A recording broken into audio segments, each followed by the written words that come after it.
They thought they could phase me out without a fight. I just watched, quiet.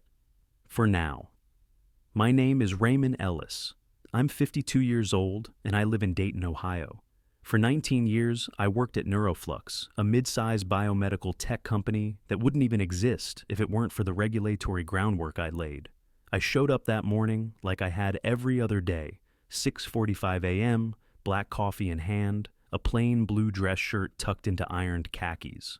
I parked in the same spot, nodded at the same security guard, and slid my badge across the same reader outside the compliance wing. Except this time, it didn't beep. The door clicked anyway. Someone had propped it open with a yellow wedge. I frowned, stepped over it, and headed for my desk. I should have known. On my desk sat a slim envelope with the company logo. No greeting, no handshake, just a realignment and future structure, and a thank you for my past contributions. They didn't even say the word, fired. I sat there for a minute, just staring at the walls. Same fake plants, same flickering fluorescence. 19 years of spotless federal audits. I wrote the compliance templates that auditors themselves used as examples. I trained 3 directors, 2 of whom now had VP titles. None of it mattered. Todd Brennan had arrived 6 weeks ago. 30-something, MBA polished, COO, all charisma and buzzwords. The kind of guy who calls himself a thought leader unironically. His first company-wide live stream, he used the phrase, "Legacy roles will be reviewed." Didn't say my name, didn't have to. He made a show of bringing in a modern compliance vision. Hired some consultant named Madison Lee, no background in regulatory tech, just a sharp jawline and a resume full of internships at brand-forward firms. They wanted lean, scalable, fresh, thus translation, cheap, easily controlled, disposable. But here's the thing. I wasn't disposable. Not yet. I leaned back in my chair. Didn't say a word. Just opened my secure drive. Clicked through folders. Licensing. Federal access, .FDA integrations. All built by me. All still running on software I'd personally developed. And registered under my name. I zipped it. Encrypted it. Moved it onto a USB labeled Grill Recipes 2020 and slid it into my briefcase. Then I stood, buttoned my coat, and walked out without saying goodbye.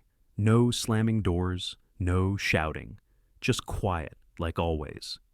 They had no idea what I still controlled. The licenses, every single one still tied to my federal ID. The compliance software, still running under my developer certificates. The kill switch, written by me 11 years ago, buried in the back end under a clause titled Emergency Override Protocol in the event of admin dismissal. They fired me. They just didn't know what that actually meant.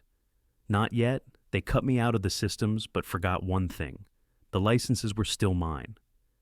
Next morning, I came in like I always did. Before sunrise, before anyone else. Lights still off in half the building. I liked that time. Quiet. Clean. No eyes on me. Just a man and his coffee and a full hour to prep before the chaos started. I sat down at my desk, swiped my badge, logged in. Access denied. I blinked, tried again. Access denied. One more time, just to be sure. Access denied. Now, that was cute. I was the system admin. Had been for over a decade. Every core compliance function, licensing, inspection logs, signature trails, cross-agency exports, ran through credentials provisioned by me, routed through a pipeline I wrote, managed, and secured. I wasn't confused. I wasn't locked out by accident. They'd made their move. I stood up, walked down to IT. It was still early, but the junior guy, Zane, was already at his desk, earphones in, hoodie zipped up halfway like he didn't want to be seen. He spotted me and froze. I raised an eyebrow. "Everything all right, Zane?" He pulled out one earbud. Yeah, I thought you were looped in." "Looped into what?" He looked like he wanted to melt. "Todd said we're transitioning to a new compliance suite. Everything's supposed to be migrated. I think they pushed it live last night." I nodded slowly. "So who has admin access now?" Madison, I think, and maybe Todd. I'm not sure. They didn't tell us much, just said legacy permissions were being sunset." Sunset. I almost laughed. That was Todd's favorite buzzword. As if removing the guy who built the ship was just a matter of dimming the lights. I thanked Zane, turned around, and walked out. HR picked up on the third ring. Melanie, soft voice, always 2 clicks too cheerful. Hi Raymond, how can I help? Just a question about access. I'm locked out of the compliance environment. Is that permanent? Pause. Papers shuffled. Let me check. Longer pause. Yes, I see here your role is being realigned as part of a broader org restructure. If you have any technical issues, we recommend going through Madison Lee's team. No explanation, no apology, no damn courtesy. I walked back to my desk, sat, sipped. Then I opened my personal laptop, fired up a secure browser, typed in a URL I hadn't touched in years, the federal licensing portal, 2-factor prompt, answered, encrypted key, accepted. I was in, and there it was. Every single active compliance license that Neuroflux depended on. 31 in total, still registered to my federal ID, still running, still legally and technically under my name. I clicked through them one by one, checked the timestamps, the version logs. Nothing had changed. They'd stripped my system's access, but they hadn't touched the licenses because they didn't know where they were, because only I knew how to navigate the portal, how to maintain the encryption handshake, how to manage the cross-certification pipeline with the FDA. Because 11 years ago, when I drafted the original licensing contracts, I'd embedded a clause, 1 sentence, buried deep. In the event of administrator termination, all licensing authority shall revert to the registering party unless transfer is certified and approved by said party in writing. Plain English, if they fired me, I had the legal right to pull the plug. No approval, no warning, no one above me to say no. I didn't touch anything. Not yet, just logged out. Closed the laptop, sipped my coffee, and smiled. They thought the system was theirs now. They didn't realize I was the system. They thought they were replacing me with a clean slate, but I was still the foundation. 2 days after they locked me out, I got an email from PeopleOps. Subject line, temporary assignment, archive assistance. I opened it, just 1 paragraph. Effective immediately, I'd been reassigned to assist with hardware inventory and physical record disposal for the compliance department. No explanation, no CC from HR. Just a signature from someone named Claire, Workplace Realignment Coordinator. Never met her. So that's how they wanted to play it. No official firing, just slow motion erasure. I didn't protest, didn't respond. The next morning, I showed up wearing jeans and a hoodie. They didn't even notice. They had me stacking toner cartridges and dragging crusty old Dell monitors onto carts for recycling pickup. I was sorting twisted Ethernet cords into bins while some intern named Eli asked me if I used to be in IT. Something like that, I said, wiping printer ink off my fingers. Later, walking back to the loading dock, I passed 2 kids, interns probably, huddled over one of the laminated compliance charts I built 6 years ago. The chart's still on every federal orientation packet, still referenced in 2 FDA training manuals. But they didn't know that. Did he seriously use Comic Sans? One said. The other laughed. Does he use crayons too? I didn't stop, just kept walking. I'd been insulted by smarter people. By noon, I ducked into the 3rd floor copy room to avoid Madison. I found her standing at the high-speed printer, arms crossed, waiting impatiently as 114 pages came rolling out.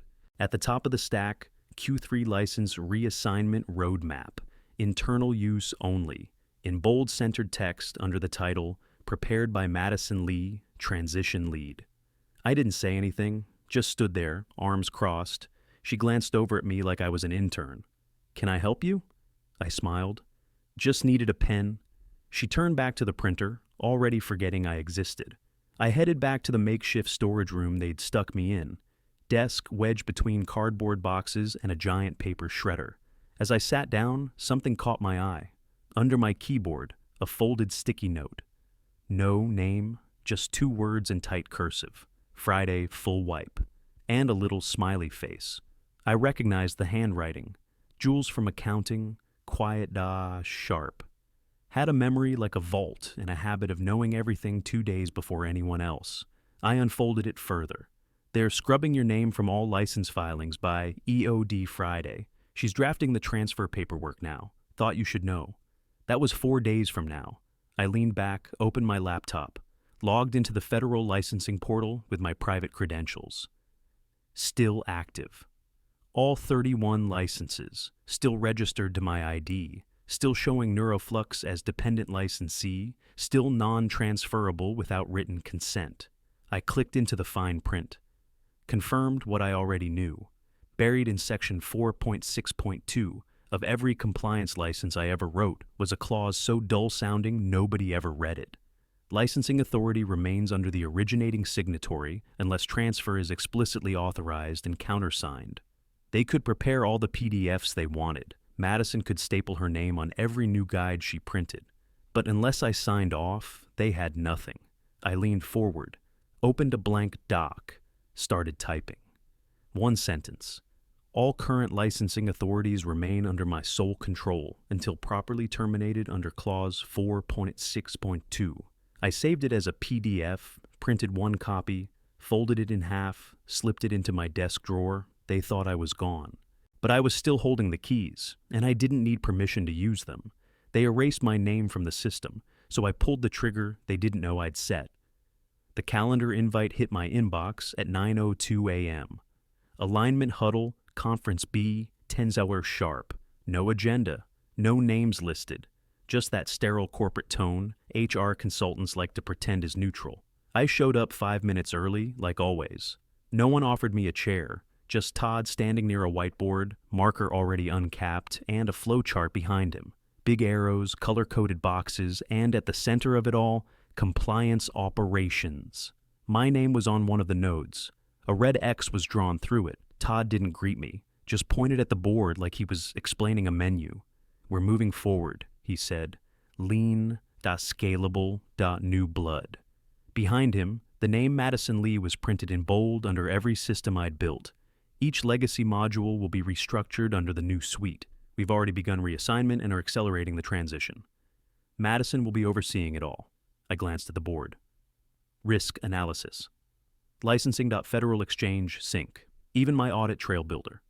Everything I'd coded, tested, and revised over the last 19 years. Gone, just like that. I didn't argue, didn't ask why. I just said, "Can I get a printed copy of all this?" Todd hesitated, surprised maybe, but then nodded. "Sure, Madison can get you one." I smiled. "Perfect, I'll review and follow up." Then I turned and walked out.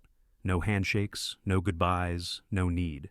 Back at my desk, the half-shredded corner between shipping crates and unplugged monitors, I pulled out the encrypted drive labeled Grill Recipes 2020, plugged it in, opened the file I never thought I'd need.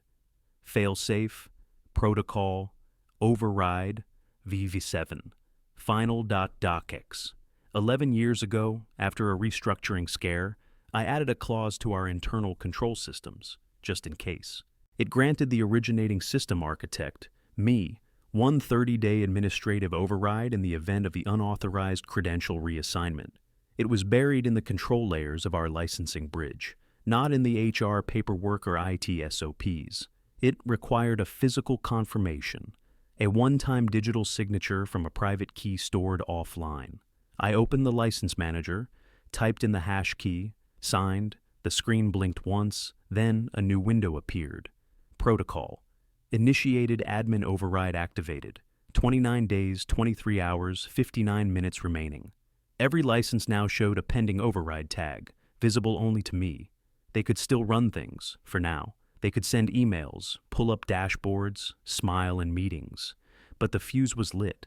Unless a qualified federal registered compliance officer took ownership of all 31 licenses and passed verification, the system would auto-revoke. Clean.legal.permanent and Madison. She wasn't certified. I checked. Twice. I logged out, pulled the USB, slid it into my bag. Then I stood up, stretched my back, and walked into the break room for a cup of lukewarm coffee like it was any other day. They had no idea what I'd just done. They thought deleting my name from the org chart made me disappear. but they'd forgotten one thing. The system didn't run on charts. It ran on structure. My structure. They'd pushed me out and left the controls unmanned. At exactly 7:13 p.m., my phone vibrated on the kitchen counter. I was rinsing out a mug when I saw the notification slide across the screen. System. Notice License Revocation Protocol confirmed. I dried my hands, unlocked the screen, and tapped into the console. There it was, every last one of them. License ID 22990A, revocation countdown 47 to 59 to 58. License ID 22991B, revocation countdown 47 to 59 to 57. License ID defaults 2992C, 31 timers, all ticking down second by second. I pulled up the status report. Each system had entered critical pending state.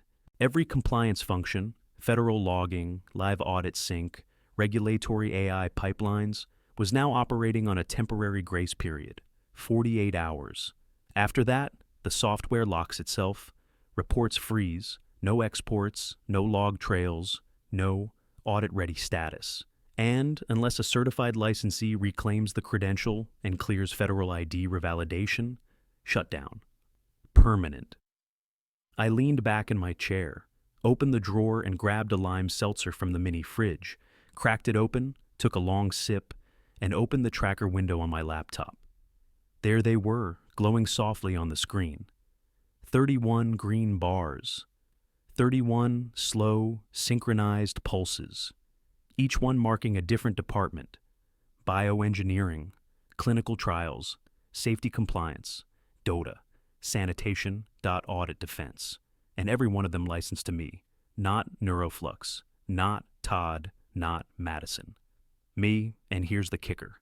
The system didn't just need credentials, it needed someone who qualified. Madison still hadn't passed her Level 1 compliance certification. I checked that morning. She'd failed the regulatory simulation twice already. Couldn't even complete the protocol flagging section. And they gave her my job? I closed the dashboard for a second. Just sat there. For 19 years, I kept that place from getting shut down. People thought compliance was just red tape and signatures. But when the feds showed up unannounced, when a vendor failed a chemical safety check, when the clinical reporting backend stalled out 5 hours before a review, I was the one who stayed, the one who made it work. And now the system was doing exactly what I told it to do. Check for valid credentials every hour. If none found, revoke the license, wipe the local cache, and raise a regulatory red flag to the compliance boards. All of that running quietly in the background.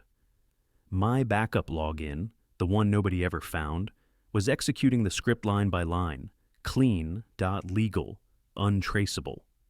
Todd thought he'd removed me. He didn't know he'd left the engine running with nobody behind the wheel. I took another sip, reached for my notebook, wrote one line across the top of the page: timeline to collapse, 47 hours, 38 minutes, 12 seconds. The fuse was lit, and they didn't even smell the smoke. The system didn't crash. It obeyed exactly what I'd told it to do. By 8:30 a.m., the first domino dropped. An email pinged my backup inbox, the one still tied to the automated license alerts. Subject: shipment rejected. Invalid license ID: vendor Moromed Logistics. Item: leaf enzyme samples. Reason: receiving party lacks valid federal compliance certification. I refreshed the dashboard. 5 new errors blinked red. Compliance sync: failed, FDA connector, offline, user credential, invalid. They were officially out of bounds. The grace period wasn't over, but the system had entered pre-lock mode, restricting anything outbound that touched federal platforms. Down the hall at Neuroflux, they probably thought it was a glitch. Maybe someone forgot to reboot the new suite, probably asked Zane from IT to poke around.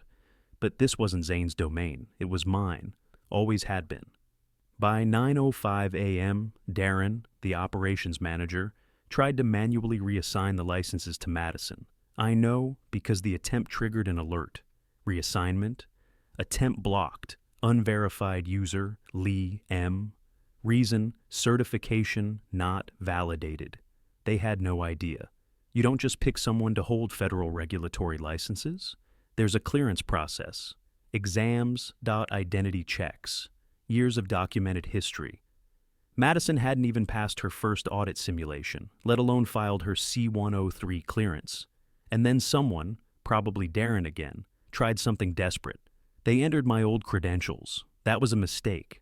I'd built a system with a fraud detection trigger for reactivated legacy credentials, meant to catch phishing attempts. But now it had a new use. The system flagged it as unauthorized activity, sent an alert directly to the Department of Regulatory Integrity. And just like that, Neuroflux landed on a federal compliance radar. At 10:12 a.m., an FDA inspection team showed up. Standard protocol, nothing dramatic. Just 3 agents in windbreakers, clipboards in hand. They approached the front desk. Eyes scanned their badge. System denied them entry. Access not authorized. Site not currently certified.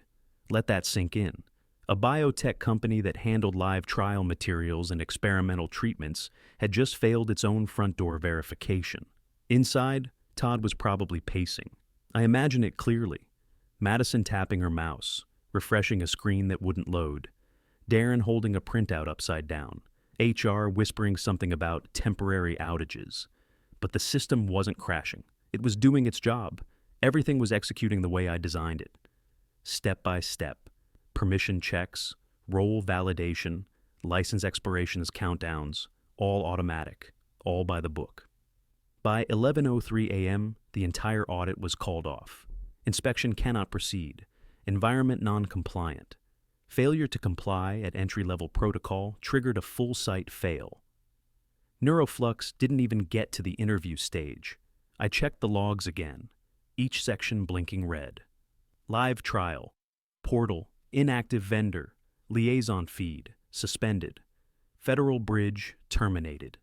Nothing broke, nothing glitched. This wasn't sabotage, it was structure.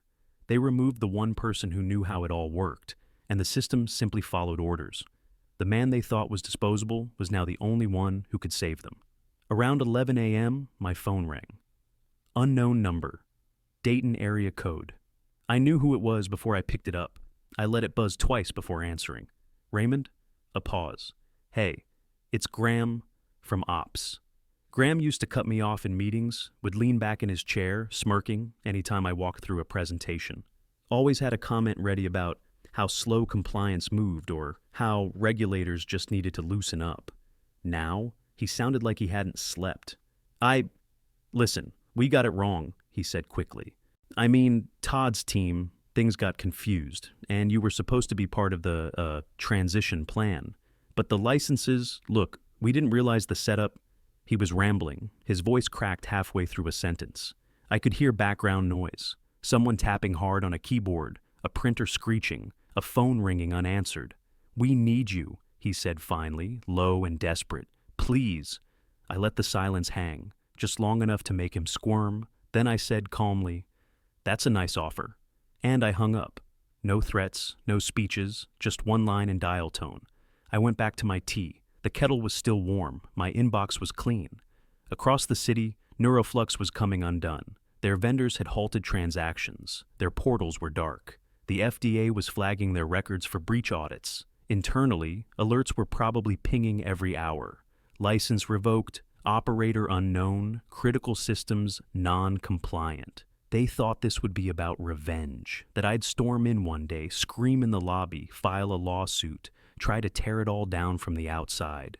But I didn't want revenge. I wanted distance. I wanted to watch the mess from across the river, where it couldn't touch me anymore, where I didn't have to explain, justify, or save anyone. They'd fired me without firing me, tried to write me out of the script, thinking the show would go on. Now they were scrambling, and the only person who knew the lines had left the building. My phone buzzed again. Missed call, Todd Brennan. Then another one. Voicemail, 1 minute, 13 seconds. I didn't listen. I poured myself another cup of tea, opened the countdown tracker, and watched the seconds keep falling. Nothing dramatic, just a clean, steady fall. Systems fail the same way they grow. One ignored line at a time, and they ignored the wrong one. I didn't destroy them. I just built something stronger where they used to stand. Helix Core had brought me in 2 weeks earlier. Full authority. Clean slate. The recruiter had been short and to the point. We need structure. Real structure, not slide decks. I said yes before he finished the pitch. No open floor plan, no ping pong tables, just a smart team, 3 small conference rooms, and a CEO who spoke in sentences under 10 words. My kind of place. That morning, the same morning Neuroflux's systems were still bleeding out, I got in at 8:47 a.m., parked in the back lot, and walked into a building that didn't smell like stale toner. At 9:01 sharp, I updated my LinkedIn. Raymond Ellis, Director of Compliance, Helix Core Technologies. Didn't post a statement. No cryptic quote. No jab at the past. Just a title, a location, a new start. By 10:04 a.m., my inbox had 5 new messages. 2 former clients of Neuroflux, 1 FDA liaison, a consultant from a private lab in Boston, and someone from a venture fund I hadn't heard from in 5 years, all of them saying the same thing in different ways. We're evaluating vendors. We heard you're with Helix now. Is your team ready to scale? I replied once. We're compliant and available. An hour later, Neuroflux's 2 biggest clients, the ones they always bragged about in sales decks, the ones with the billion-dollar pipelines, made separate announcements. Both were transitioning to alternate partners for long-term compliance continuity. No drama, no detail. They didn't mention my name, they didn't have to. Everyone in the industry knew what had happened. Not the whole picture maybe, but enough that Neuroflux had bet on flash instead of infrastructure, that they'd confused style for expertise, that they'd handed the keys to someone who hadn't earned them, and lost the engine in the process. I didn't gloat, didn't share headlines, just sat back and sipped tea from a clean ceramic mug while my new dashboard lit up green. No alerts, no errors, just a stable system, running the way it was designed to. I'd cloned parts of my old software, cleaned it up, removed the legacy dependencies, added new logging functions, everything open, transparent, verifiable, built for clarity, not control. At 3:12 p.m., Madison Lee viewed my profile on LinkedIn. I didn't click back. At 4:38, Todd viewed it too. No message, just a quiet acknowledgement. By the end of the day, Helix had 2 new contracts under review, both worth more than my entire final year salary at Neuroflux. I didn't destroy them. I just showed their clients what structure really looked like. And when it came time to choose, they left on their own, not out of loyalty, out of logic. They didn't just lose me, they lost what made them real. At 10:58 a.m., my assistant knocked lightly on the door. "Boardroom's ready," she said, and handed me the updated deck.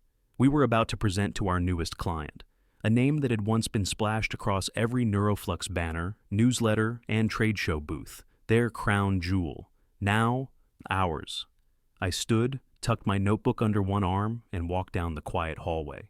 No chatter, no scrambling, just the soft hum of a company that ran the way it was supposed to. I stepped into the boardroom, simple table, 2 monitors, 1 carafe of coffee, still hot. I plugged in my laptop, clicked open the first slide, and said 6 words. Here's what compliance should feel like, not look like, feel like calm, like control, like trust. That was it. No drama, no dragging anyone's name through the dirt. Back at Neuroflux, same hour, same city, I heard later that Todd had been officially demoted. No more chief in his title, just project liaison, whatever that meant. No admin rights, no access to anything that still blinked red on their dashboards. Madison was moved back to junior analyst status, and the company, still in the red, still non-compliant, still no licenses. Because here's the truth, they could rebuild the tech, replace the interface, hire new people, but they couldn't manufacture structure. They'd hollowed it out, thought it was software, thought it was scripts and dashboards and usernames. It wasn't. It was the thing under all of that. The part that made it legal, trackable, safe. The part that had my name on it because I'd built it 1 layer at a time, and when they cut me loose, they didn't just lose a guy in a chair. They lost the only reason the company had worked in the first place. At Helix, we wrapped the meeting in 37 minutes flat. The client signed a 3-year contract before the hour was up. Afterward, I walked back to my office. Clean desk, fresh mug of tea. a few messages waiting, and there, at the edge of my monitor, was a single yellow sticky note. It hadn't been there that morning, just 6 words in familiar handwriting. Jules from accounting. I knew the slant of the J. In case they ever forget, I was the license. I didn't keep the note, didn't need to. Some things don't need to be remembered, they just need to be known.